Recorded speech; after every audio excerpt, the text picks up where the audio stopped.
Bonjour tout le monde, c'est moi, Niki. Aujourd'hui, on va faire avec les savoureux une soupe thaï avec le curry coco. Fait que je vais vous montrer le curry coco. Je vais tout vous inscrire tantôt les ingrédients qu'il y a dans le curry coco. Je vais rester pas de lunettes pour le moment. Fait que là, j'ai fait cuire des morceaux de poulet, de poitrine de poulet. J'ai fait mon bouillon de poulet avec le bouillon de poulet vegan des Savoureux. Donc, j'ai fait mon bouillon de poulet. Là, à ce moment-là, ce que je fais, c'est que là, je vais faire cuire mes légumes. Je vais faire cuire mes légumes dans... Il me reste un petit peu d'huile de sésame. Je vais aller m'en chercher d'autres.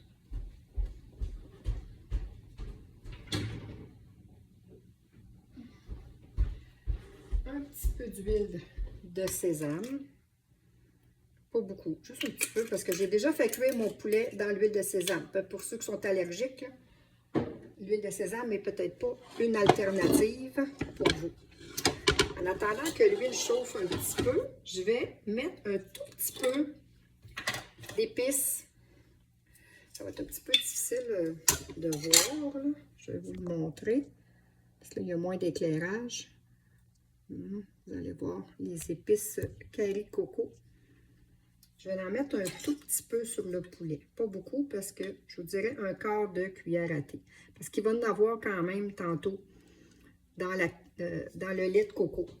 Là, ce que j'ai acheté aujourd'hui comme lait de coco, comme je vous ai dit, avec l'application Yuka de ma chère amie Manon qui m'avait fait partager ça. Vous voyez, le lait de coco, celui-là, il est classé. Bon, c'est chai, je ne sais pas comment ça se prononce. C'est C-H-A-S, mais avec un espace. Donc, je suis pas quelqu'un qui parle toutes les langues, donc moi, c'est français et French. Bon, c'est ça. Donc, là, je brasse un tout petit peu mon poulet.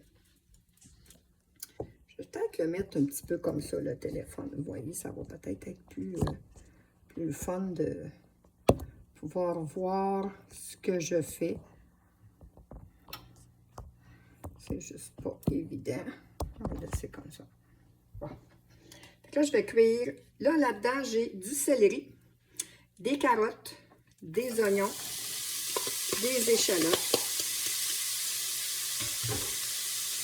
Je vais vous écrire les quantités tantôt. Pendant que ça cuit un tout petit peu, le céleri, carottes, échalotes, oignons rouges. J'ai commencé à acheter plus d'oignons rouges. Et ce que je fais pendant ce temps-là, je vais mettre mon 4 tasses de bouillon de poulet dans mon chaudron pour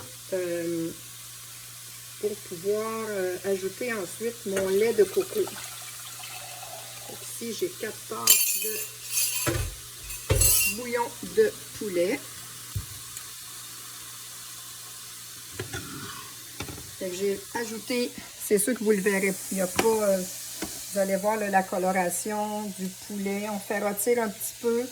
Ça n'a pas besoin d'être rôti au maximum.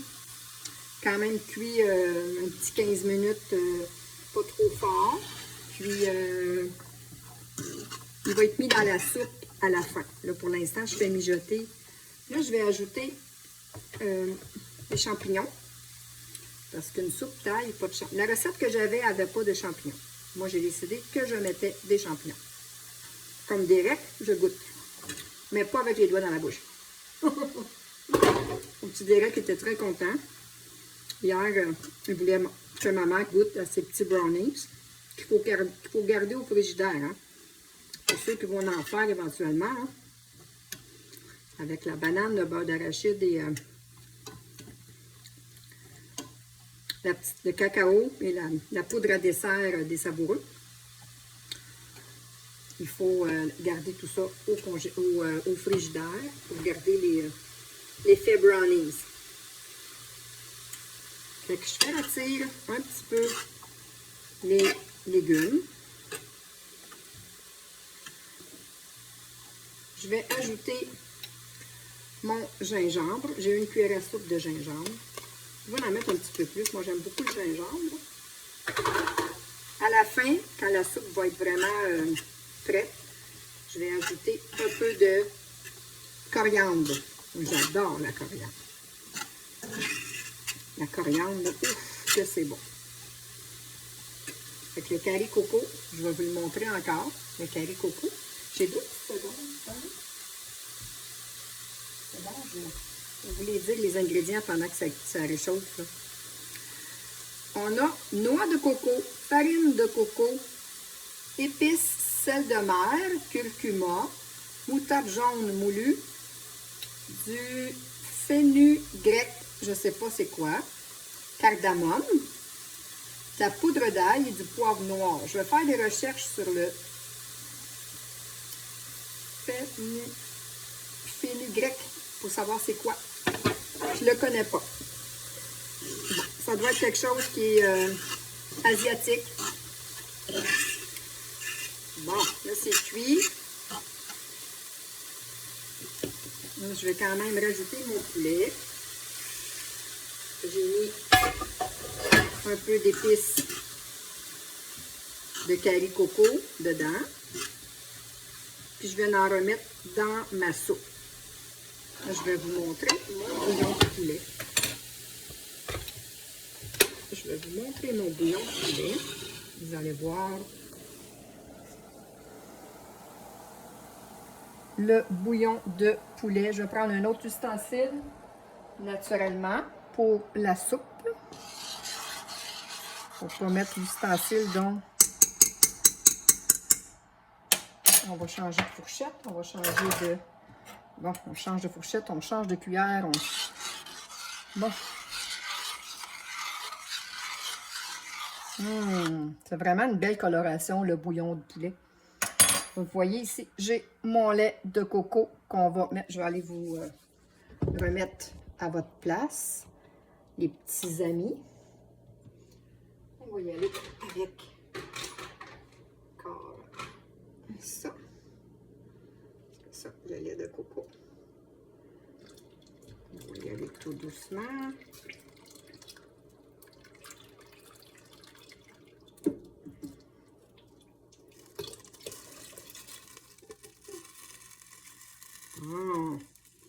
Et que c'est bon du lait de coco. C'est très bon du lait de coco.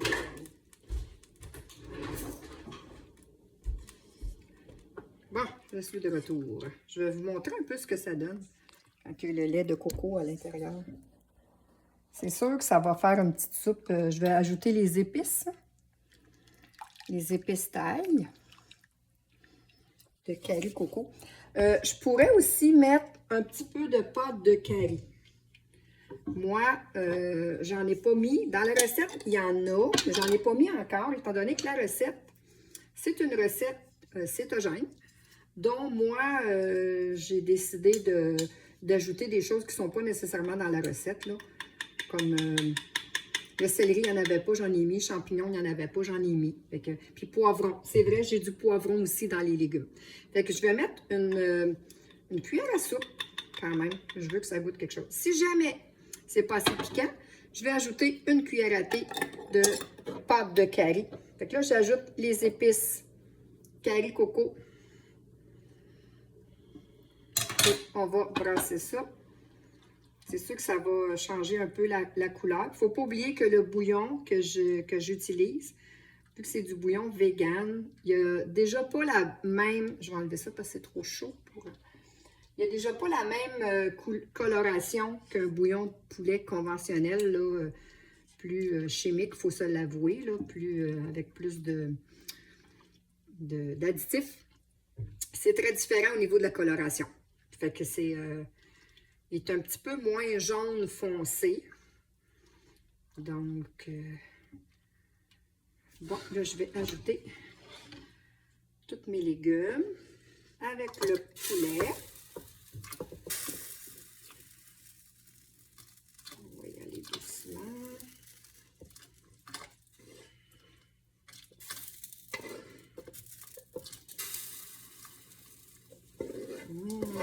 C'est très coloré, les amis. Je vous le dis, là, c'est vraiment... Là, ça va faire toute une soupe repas. Entre nous, on va manger ça tantôt. Ça va être vraiment plus une soupe repas avec la quantité de poulet qu'il y a dedans. Petit bout de carotte. Je vais vous montrer.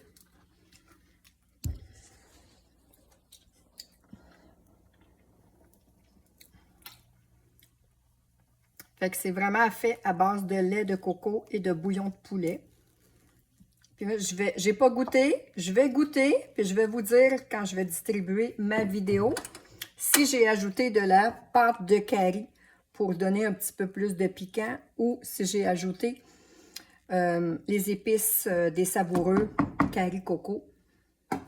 Mais je pense que là, je vais aller me... Oh, c'est la cuillère que j'ai brassée, donc je vais l'essayer. Je vais vous le dire tout de suite. Ouais, je pense que je vais ajouter une cuillère à thé de pâte de curry. À date, c'est vraiment bon. Très bon. Oui, je vais ajouter une demi-cuillère à thé de curry coco. Et je vais ajouter une cuillère à thé de pâte de curry pour donner un petit peu plus de goût piquant. Fait que je vous laisse là-dessus, les amis. Je vais vous remontrer encore vraiment la soupe. Comme vous voyez, beaucoup de poulet, beaucoup de légumes, avec le lait de coco. C'est excellent. Je vous mets la recette. Moi, je vais goûter. Je vais voir ce qu'il y a peut-être à ajuster au niveau des quantités, parce que c'est la première fois que je fais cette recette-là. Et aussi que j'utilise les savoureux, le curry coco. Donc, je vais vous donner mes impressions, puis je vous mettrai la recette qui, selon moi, semble la plus appropriée pour une recette taille. Merci beaucoup. À la prochaine. Bye bye, les amis.